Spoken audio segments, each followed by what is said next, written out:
So welcome to the Great Lakes Freshwater Symposium. Today's topic is PFAS, Public Health and Policy. And this webinar is being co-hosted by the Freshwater Collaborative of Wisconsin, which is a new initiative through UW System that brings together all 13 UW universities water programming. So it brings the university system together and all of their water programs across the state in the hopes that students can join one of the 13 universities and then really share curriculum and gain knowledge from the other 12. We're also co-hosted by the Great Lakes Higher Education Consortium, which is a forum for creating and funding impactful cross-border collaborations amongst Great Lakes higher education institutions, first and foremost, and then between these institutions, companies, and government in order to find solutions to the most pressing socioeconomic and environmental pressures facing the region. And the GLHEC is made up of the University of Toronto, the University of Illinois System, the University of Michigan, University of Wisconsin System, Queen's University, and McGill University. So before we start with the questions with the panelists, we would like to start with a water and land acknowledgement written for the Freshwater Collaborative by Dr. Margaret Newton of the Electa Quinney Institute at the University of Wisconsin-Milwaukee. As a system of universities in Wisconsin, we share stewardship of the land and water between the Michigami, the full system of Great Lakes, and Michizzibi, the Great Mississippi River, with the current sovereign nations of Potawatomi, Ho-Chunk, Menominee, Ojibwe, Oneida, and Mohican people, along with the ancestors before them. Together, we commit to being connected to this space, increasing our knowledge of it, and transmitting that knowledge to future generations. Thank you so much.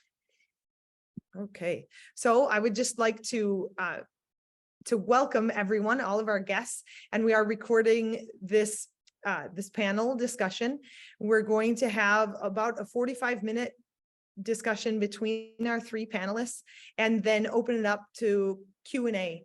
So the questions need to be written into the chat, and then we will we'll bring them to the panelists. So I think before I introduce you all, I would rather if you introduce yourselves. So please tell us about yourself and your work and how it really relates to PFAS, and feel free to take 3 to 5 minutes each. Let's start with Jim from the DNR.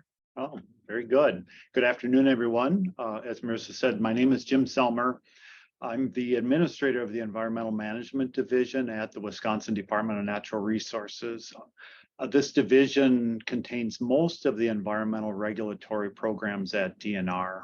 We have air management, drinking water and groundwater, our Office of Great Waters, water quality, that's wastewater and water resources, remediation and redevelopment, and waste and materials management program. And then how it relates to PFAS, all of our programs are involved in addressing PFAS.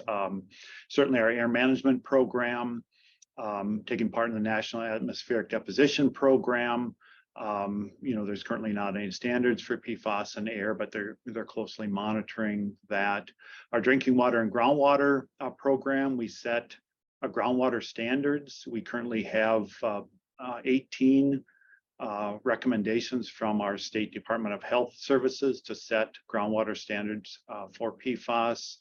We have groundwater standards for public drinking water for 2 of the PFAS, PFOA and PFOS. We currently have about 1,800 public water systems that are sampling for PFAS. We're about halfway through that. We'll have a complete data set by the end of the year. We work very closely with our Department of Professional Services on treatment for PFAS removal. And we also are doing some research. We just completed a shallow groundwater study. Our Office of Great Waters, this is both the Great Lakes, Lake Michigan, Lake Superior, as well as the Mississippi River.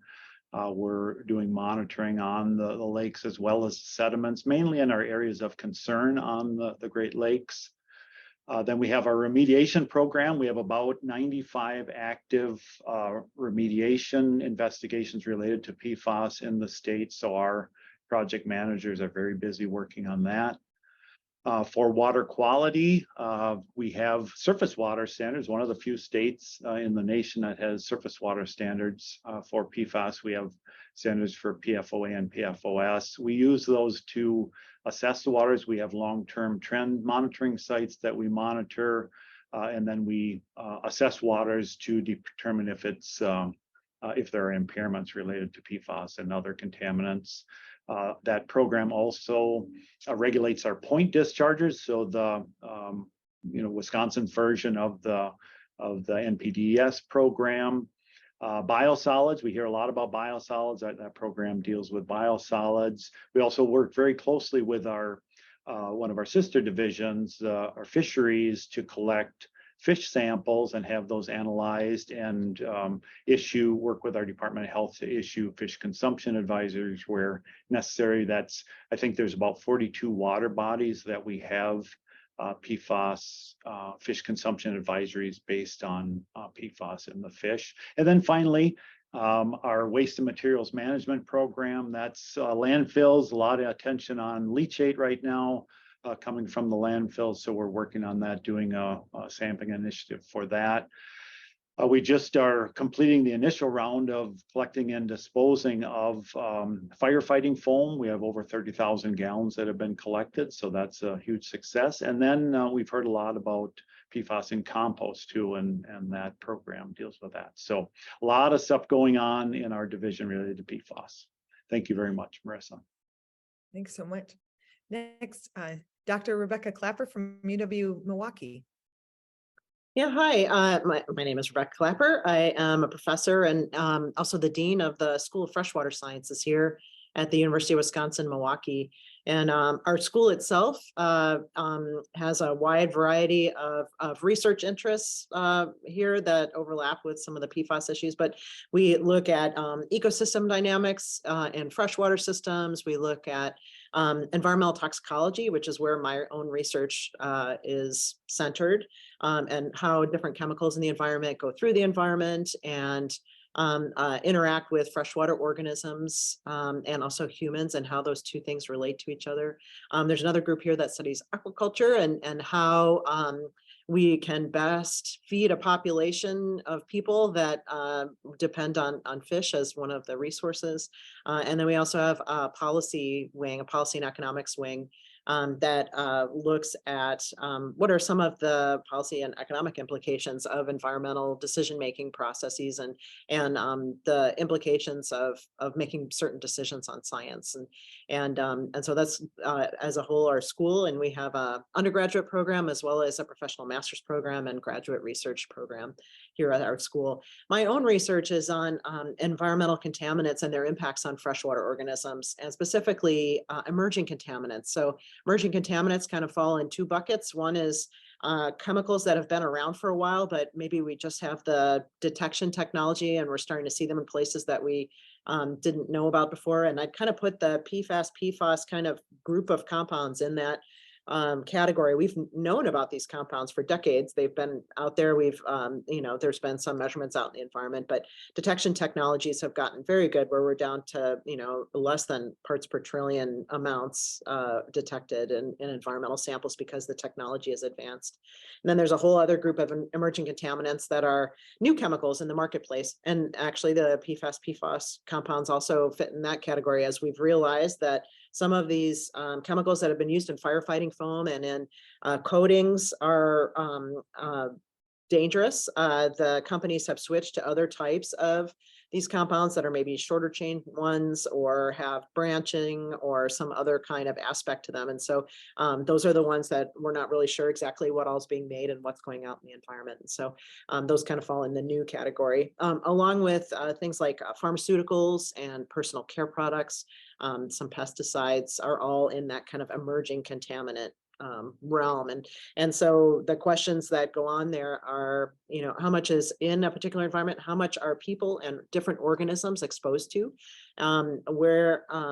What kind of impacts do these chemicals have at often what we consider to be fairly low concentrations compared to other things that are found out in the environment?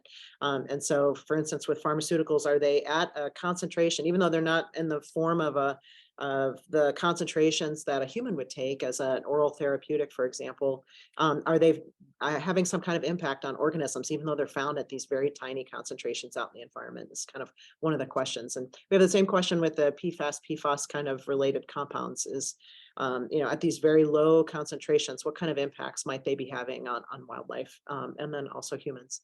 And so that's in general what we study in my lab, and trying to figure out which of the compounds do we need to be most concerned about. Thank you so much, Rebecca. And Dr. Laura Suppes from UW-Eau Claire. Yeah, hi, greetings everyone, and thanks so much, Marissa and Heidi, for having me here today. So my name is Laura Suppes, and I'm an associate professor at the University of Wisconsin-Eau Claire in the Department of Public Health and Environmental Studies. And I teach in the environmental public health major there. So we teach our students about biological, chemical, physical contaminants in the air, the water, our food that affect human health. So my doctorate is in environmental health sciences, and my research interests are chemical and biological hazard identification and remediation in water, exposure assessment, and risk assessment. So my research primarily focuses on recreational water environments, swimming pools primarily, and microbiological hazards that affect human health. But when I recently served as the UW-Milwaukee Center for Water Policy's Water Policy Scholar, I branched out and explored the public's risk of experiencing health effects from PFAS exposure in drinking water in Wisconsin, in particular in Eau Claire. So, again, my background is really risk assessment, and I'm interested in water and contaminants in water, and so this is obviously a hot topic and something that needs to be explored to answer those questions that the public has about their exposure to PFAS in their environment. Thanks so much, Laura. So one of my roles as executive director of the Freshwater Collaborative is engaging with different stakeholders, specifically around the state of Wisconsin. So I have very regular communication with legislators, with communities, with associations, with different high schools and different schools. And by and large, the first question whenever we're done talking about the Freshwater Collaborative is, what about PFAS and what's going on? So my next question for all of you is, what do you see are the main issues facing Wisconsin, the Midwest, or the Great Lakes region in terms of PFAS and policies and public health? So should we, I don't know, do you guys want to shake it up, or do you want me to call, or do you just want to go for it? Do whatever you like. How about I'll call on you. How about Jim? We'll keep going in that same order. So sounds good. Thanks, Marissa. So yeah, a lot of issues. So issues and policies. Our focus right now is really protecting communities from PFAS in drinking water. As I mentioned, we're having our public water system sample. We're also trying to get a handle on of the approximately 800,000 private wells, what's the extent of contamination of Wisconsin's groundwater. And then secondarily, another significant exposure pathway is through fish consumption. So just again, assessing our waters, sampling the fish, and then issuing those advisories. So the public really has a clear understanding of their exposure. As far as issues, certainly we need continued work on human health and ecological effects on PFAS. Occurrence data, we're trying to collect that as much as we can. We need groundwater standards. I'll talk a little bit more about that later.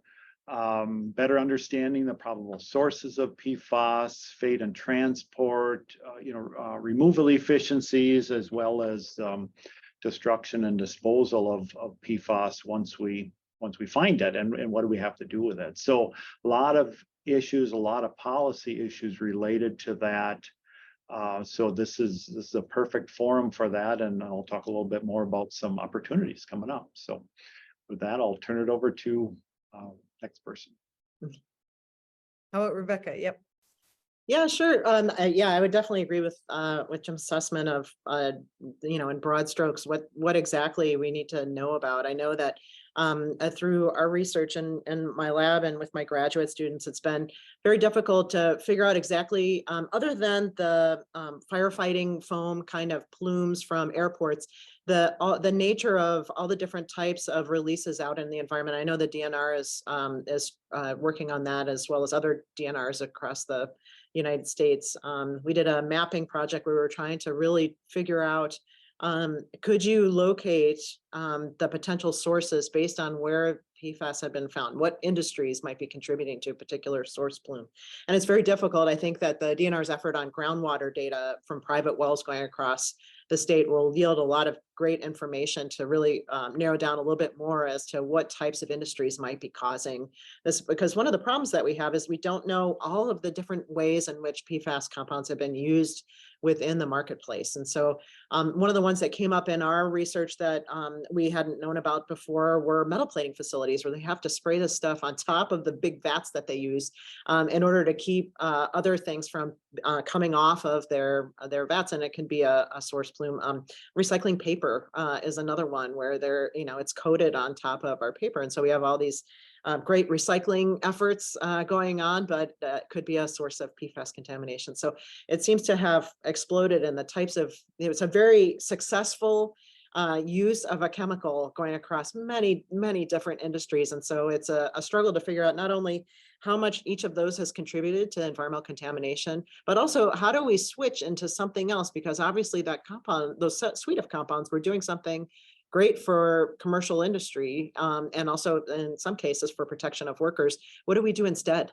What is the alternative instead of just creating more and more of these fluorinated compounds? And then on the other hand, for environmental health purposes, we don't quite have a great way of screening for what the environmental health consequences are for different varieties of these different compounds. So in general, we know that they have impacts on the immune system, and on there's a correlation with cholesterol levels and developmental defects in vertebrates like humans, but trying to figure out a way of figuring out what a less harmful version of those things would be is difficult with our current screening protocols. It really requires a long-term, low-level exposure to really get a handle on which compound is the worst and which ones might be a better alternative. So we, because they're kind of attacking some general, or they're related to general pathways, there's not a clear indication like, an estrogen receptor that you could test the potential environmental impacts. So we still have some work to do on the biological side to try to figure out what exactly is going on and what's the best way of coming up with a better way of commercially dealing with these questions. And Laura? Yeah, I'll just echo what Jim and Rebecca have said. So, PFAS are problematic for public health because they're persistent, they're harmful in trace amounts, and they're widespread in consumer products and also in our environment. So a current challenge in Wisconsin, I think, is understanding where PFAS are, who's being exposed, and to what type of environmental medium, because we're talking about water obviously in this webinar, but they're also in consumer products and elsewhere in the environment. So without this information and understanding where contamination is, it's really difficult to make controls, or really impossible to implement controls to reduce human exposure. I think another issue is just a lack of understanding right now about aggregate exposures. So our exposures from consumer products, drinking water, other sources. And until we know that information and can understand how PFAS is entering our bodies, we really can't inform our decisions that control those exposures and allow consumers to make decisions for themselves that can protect their health. And so from there, how might these issues be addressed? I mean, you mentioned, the three of you mentioned some things, but what can academic researchers find out through research and or partnering with organizations like the DNR, different industries? Let's start with you, Laura. Well, I guess I'll just say having access to safe drinking water is a human right. So, I think experts in academia, government, industry really all need to come together, share their expertise, and solve the threat of PFAS and what it presents to water quality and human health, because we can't survive without water. We all need to drink water. And, when we're talking about PFAS contamination of drinking water, it's a kind of a scary topic, because we all need it to survive. So we want it to be high quality. So like I said, just everybody knows a little something different about PFAS coming together and trying to work together rather than against each other, I think is very important in this case. Thanks. And Rebecca? I think that's a great point. And I think that, historically, it's been difficult because we haven't realized all the ways in which chemicals get into our water systems or into our food systems. And so we're realizing more and more pathways for these compounds to be a potential exposure to humans and other organisms. And so really working together to identify exactly how these things are getting into water supplies and what the potential ramifications of those different exposures, and can we control them?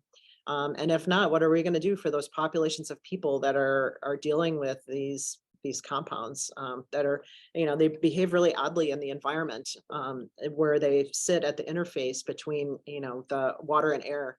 And they're very unlike other types of compounds that we've been dealing with.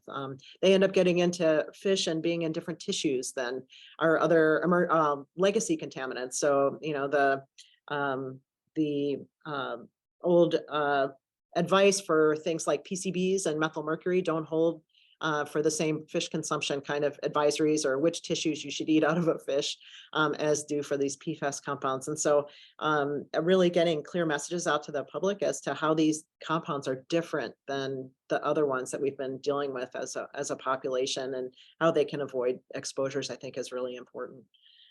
Going forward and working with government organizations, and then finding alternatives that maybe just don't involve these fluorinated compounds, that are just some other kind of way of doing anti-stick coatings, flame retardants, and that kind of thing, I think is really important, and really maybe rewarding companies that come up with some kind of alternative to these compounds. And Jim? Yeah. And again, kind of repeating a lot of what you've heard. So certainly with research needs, as I mentioned, this ongoing human health and ecological effects of PFAS, the fate and transport, fingerprinting. There's been some fingerprinting research done, and that's been helpful. I know it's a long way to go.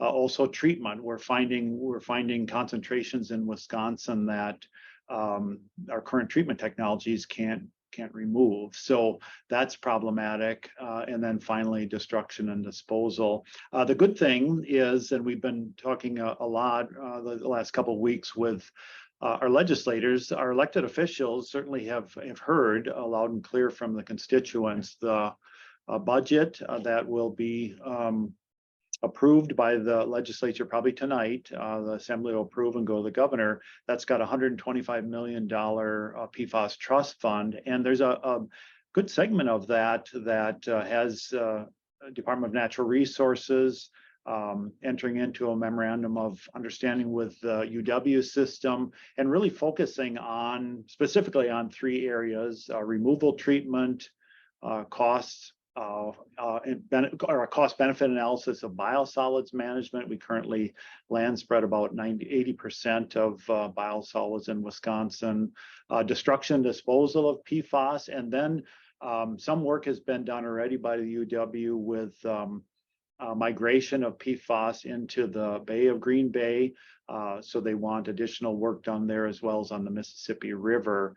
So we're looking forward to that. Like I said, it all comes down to money, to carry out this research. But it sounds like there will be money available. Unfortunately, our committee on joint finances wants ultimate control over that. So we have to submit essentially specific individual appropriation requests for each one of these items. So that'll be a little bit more challenging, but we're looking forward to that. And certainly this will really help Wisconsin, contribute.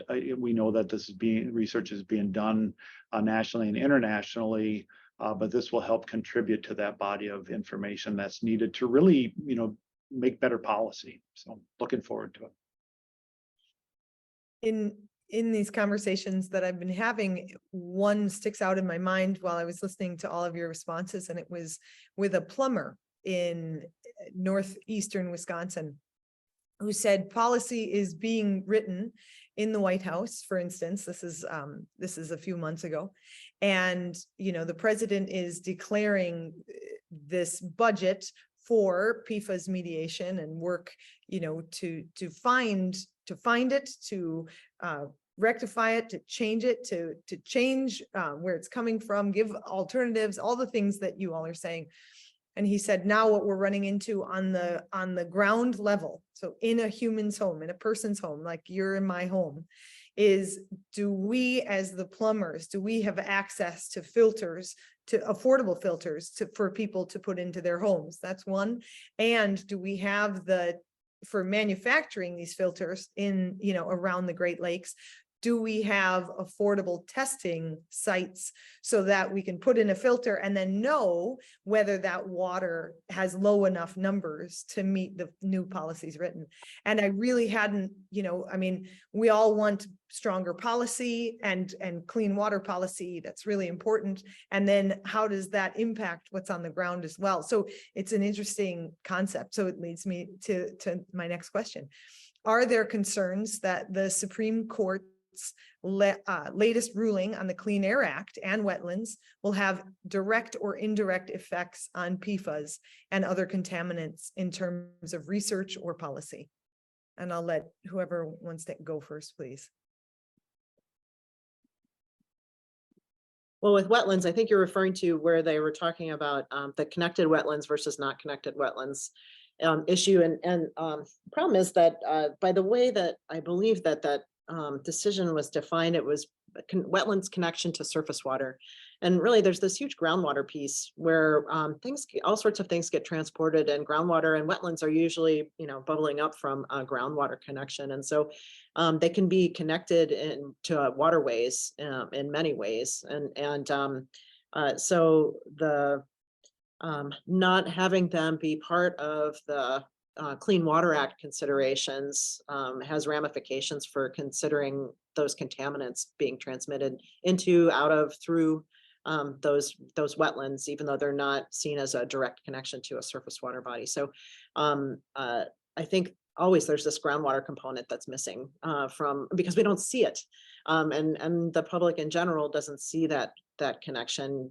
But in this case, and in many cases of chemical contamination, it's really an important part of the story. And it's important for our drinking water, it's important for our ecosystems, and it's important for those water systems. Thanks, Rebecca.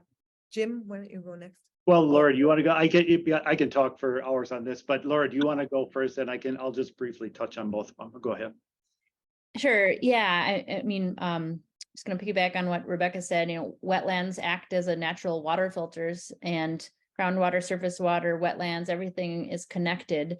So it would make sense to think that they're just reducing the EPA's ability to regulate wetlands will certainly impact water quality in our source water, the water that we use for our drinking water, the source of our drinking water. And water treatment can only do so much, unfortunately. And so, in the case of chemicals like PFAS, our current water treatment, typical water treatment steps are not removing those from drinking water. And so, just reducing the ability to regulate wetlands, yes, it likely will have an impact on water quality. Very good. Yeah, so that's exactly right. So this is that Sackett case, which is a very interesting case, both with the previous EPA rule or the Supreme Court ruling, and then the more recent one. And it's really that question of, under the Clean Water Act, EPA has authority and delegates it to the state to regulate discharges to surface water. And the question always is where does that water end? And the situation that Sackett's faced was there's actually dry land between where the water body is and the wetland. And previously, the Supreme Court had ruled that they term this significant nexus, meaning that it's adjacent and certainly there's interactions there. So they ruled in favor of EPA, and that more recently has been overturned, where they said, no, it more or less has to be a continuation from the surface water to that wetland structure, which certainly is going to cause problems nationwide. It really won't affect Wisconsin at all because we have very strong statutes related to water. Our definition of waters of the state, as far as that interaction between groundwater and surface water, that won't be a problem for us in Wisconsin.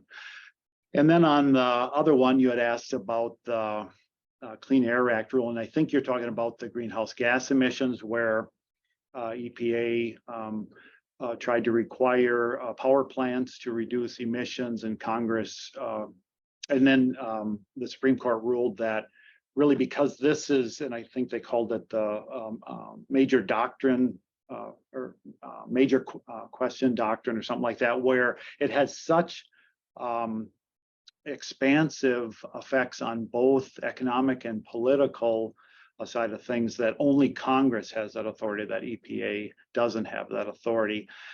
I anticipate, given that I think, Wisconsin is one of, I think, over 4,000 lawsuits against the PFAS manufacturers, and that our lawsuit, as well as these 4,000, have all been kind of combined together in what's called a multi-district litigation that's in, I think, in North Carolina or South Carolina right now.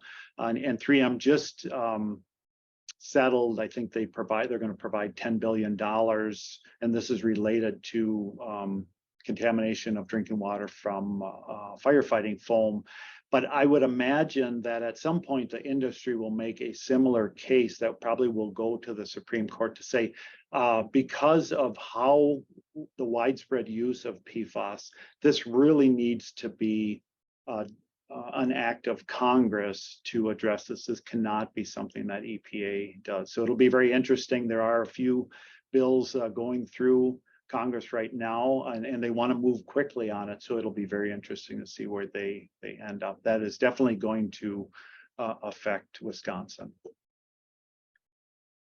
Thank you so much. Okay, and then our last question for the panel before we go into Q&A, and it looks like we have quite a few questions from the audience, so that's exciting.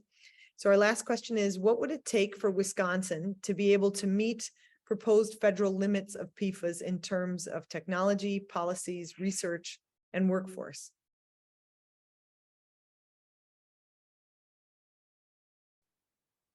Please jump in. Yeah.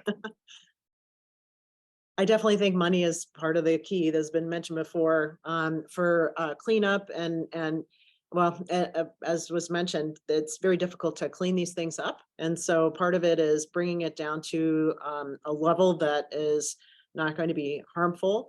And since we don't necessarily have a treatment technology that is capable of doing that right at the moment, it'll be very difficult to get some of the PFAS compounds down to a very trace amount. However, for the larger long chain ones, we do have some treatments available, and so getting those to enough people, whether it's point of use in the home or a drinking water facility, which is a whole another level of technology required, takes funding. And we see this with other contaminants, right? Trying to replace lead service lines all over the place is a very difficult and very expensive prospect. So trying to do something to treat PFAS in all of the places where we're really having this significant problem is going to be difficult because we're talking about individual homes and also big drinking water treatment facilities.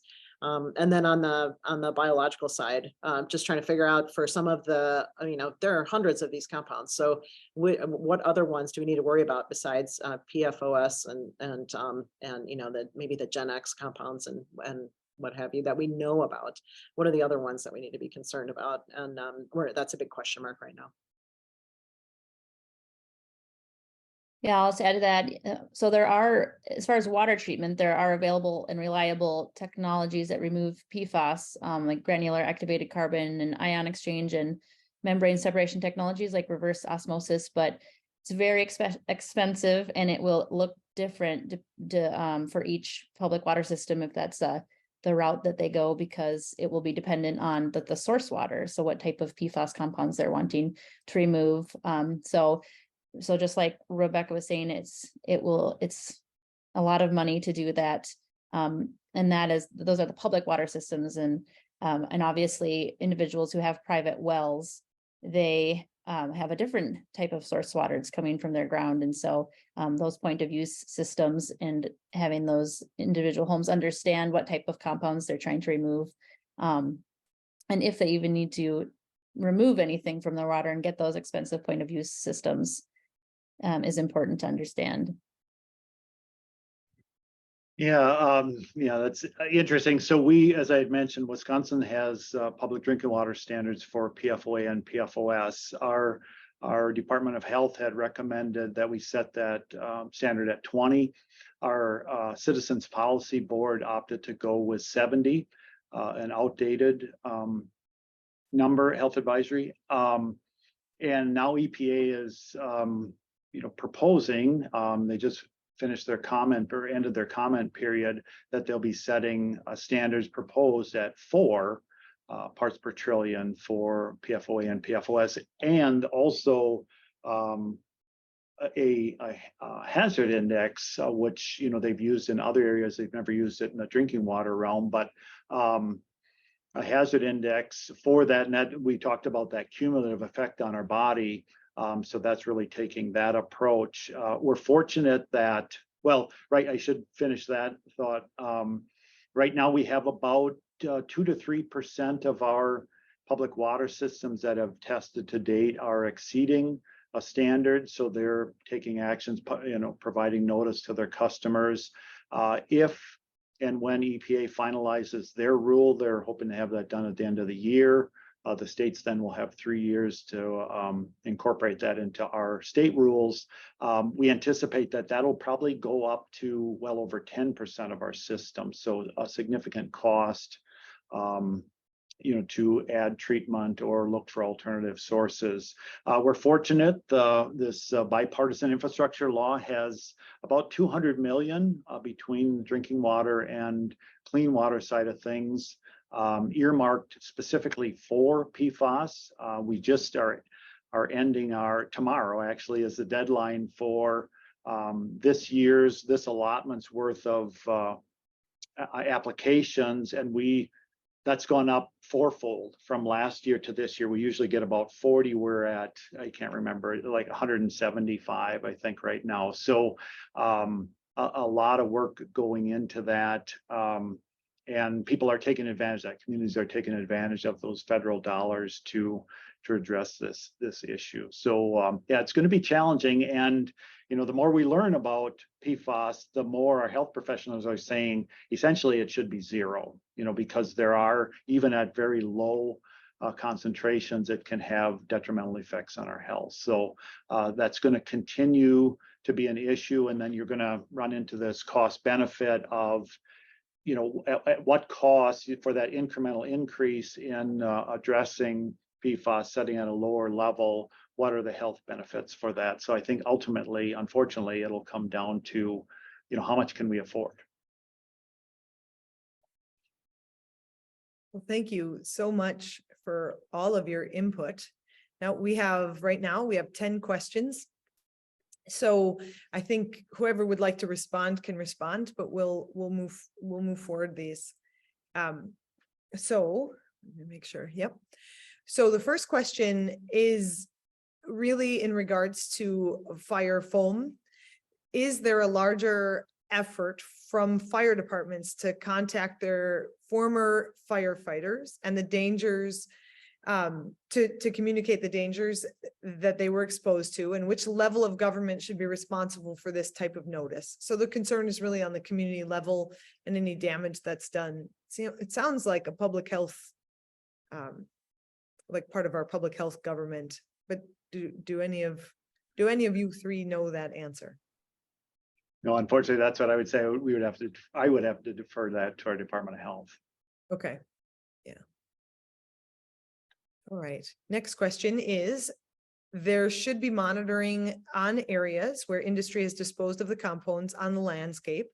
Some areas have had barrels of PFAS waste buried in locations which may now be areas where people are living and possibly have wells or having exposure to contaminated soils. Is such monitoring occurring? I guess I'm curious on the government level or on the research level. I would imagine that Laura and Rebecca, you might do some work like that or know of labs doing some work, and Jim, you might know of something happening on the government side. Yeah, I can start. Yes, definitely. You know, and as you can imagine, we deal with this for all chemicals that have been used over the years. You know, in hindsight, they come out, they're a great product, and then in hindsight, they cause problems, and then we start finding out where they were disposed or discharged. We have, as I mentioned, we have about 100 in Wisconsin. We have about 100 active sites where we're doing groundwater investigations related to PFAS. Undoubtedly, we haven't even started talking. We have, you know, about 3,000 landfills, old town dumps, et cetera, in the state. We haven't even started looking at them. So that undoubtedly will find some issues there, and then work with the folks that are responsible for that to you know, identify and then properly remove and dispose of them. But as far as, is it going on right now? We you know, we constantly get sued. It's maybe hard to believe, but we're in a couple lawsuits right now where you know, our industrial sector feels like DNR is overstepping our bounds. So we've tried to make some attempts to do this, and that's currently being litigated. Okay. So this next one, has to do with fish advisories. So when it comes to developing fish advisories for PFAS, what efforts are being made to ensure advisories are developed and disseminated through a culturally relevant, culturally sensitive lens? Yeah, I can just touch on it very quickly. So we're fortunate. We have a very good working relationship with our Wisconsin tribes. We have actually have a tribal liaison here that is a tribal member that helps us in working with that. And when Department of Health sets that criteria, they look at that total exposure from all you know, material or all foods and waters and anything that could affect their body, and then we set those fish consumption advisories based on that. It's interesting. We just had our policy board meeting yesterday, and one of our policy board members is a tribal member, and he talked about that, where we have to keep in mind a lot of our Native Americans they catch fish for sustenance, you know, that's what they subsist on. He talked about deer, where they eat, he said, we eat deer every week, you know, we have venison every week, and same with this. So we need to make sure that is addressed, and it is. We work very closely with our Department of Health to make sure that it's, you know, those fish consumption advisories are set at a level that if it's a meal a week, a meal a month, whatever that may be, or do not eat, it's set for that exposure.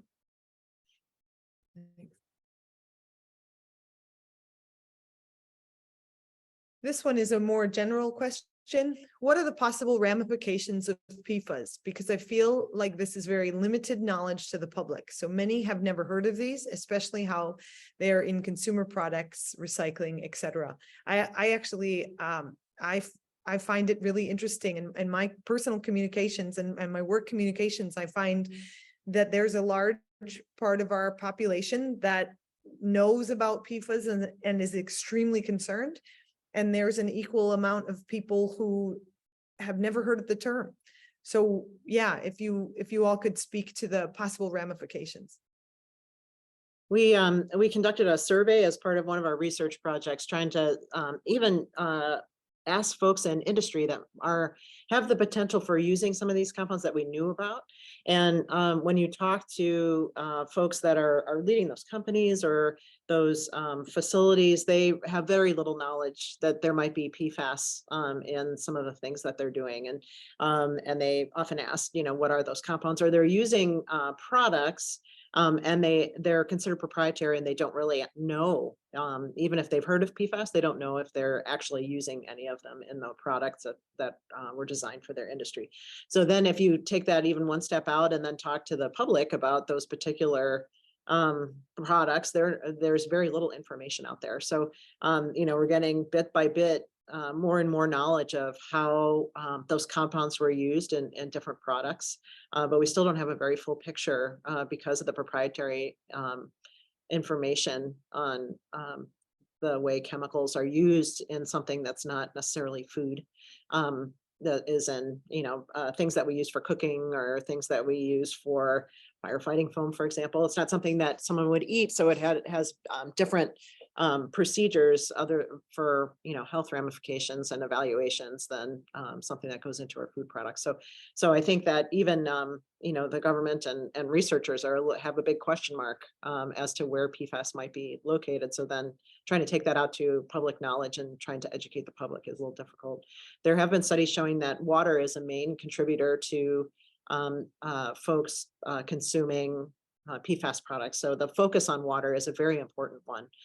We know that those compounds are in things like, microwave popcorn bags or whatever. There was a study done that still the highest concentration exposure that people are getting is probably through their drinking water sources. So not necessarily through food products and other things, even though that is a source, it's not necessarily the major source. The people that have the highest concentrations are through drinking water. So I do think that, focusing on drinking water is a huge effort, but also very, very important.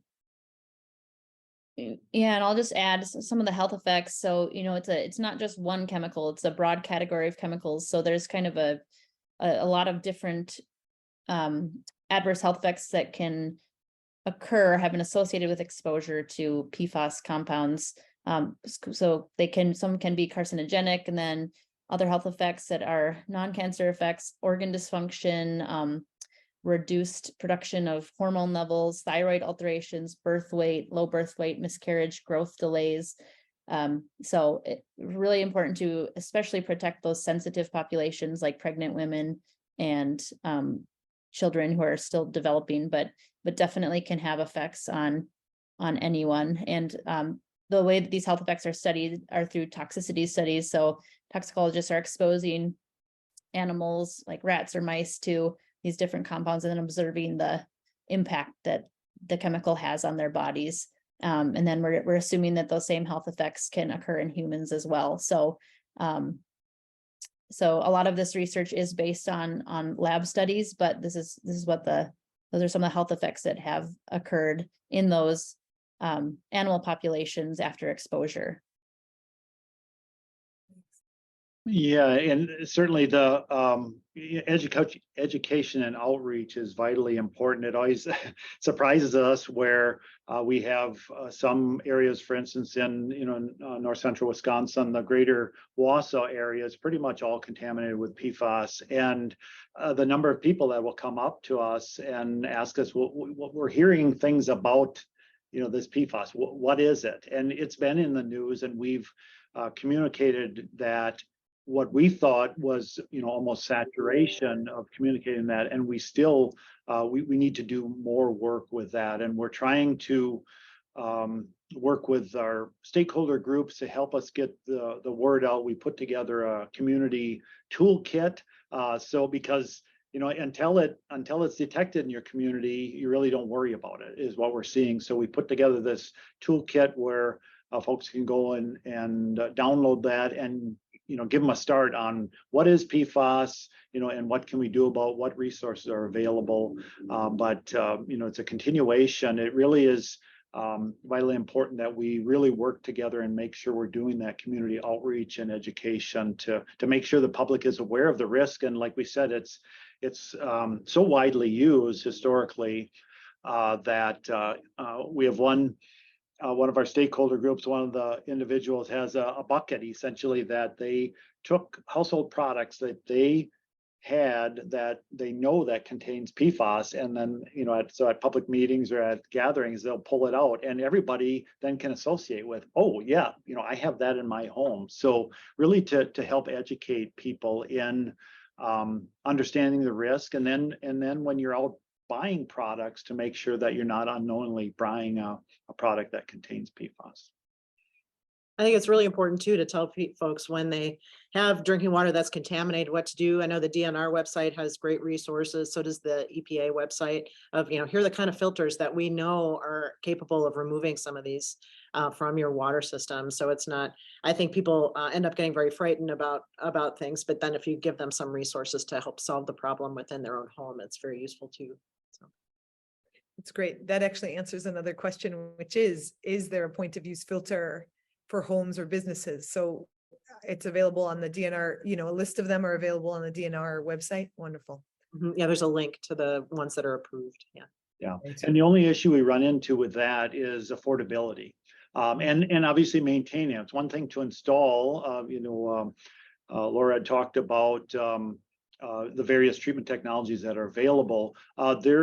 They can be quite expensive for the homeowner to use, particularly if we have some situations where one treatment unit in itself will not remove the PFAS down to an acceptable level. So then they have to have PFAS in series, and it gets to be just cost prohibitive. So that's really the challenge that folks face on a public water supply. A lot of times they can spread the cost a little bit more but for the homeowners, it's a cost, but then it's just maintaining those systems. I can't tell you the number of times that I've been out to homes where they said, well, my water was running so slowly, but then I took this thing out of here from under the sink and now it runs fine. Well, they took the filter out that was really filtering out the contaminants. So that wasn't helping. It helped with water flow, but not for their health.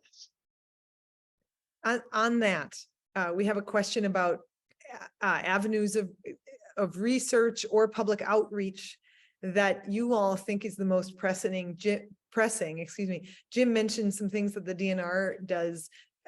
Laura and Rebecca, do you have tried and true ways to really engage with the community members and grow that awareness and public education around these important topics? I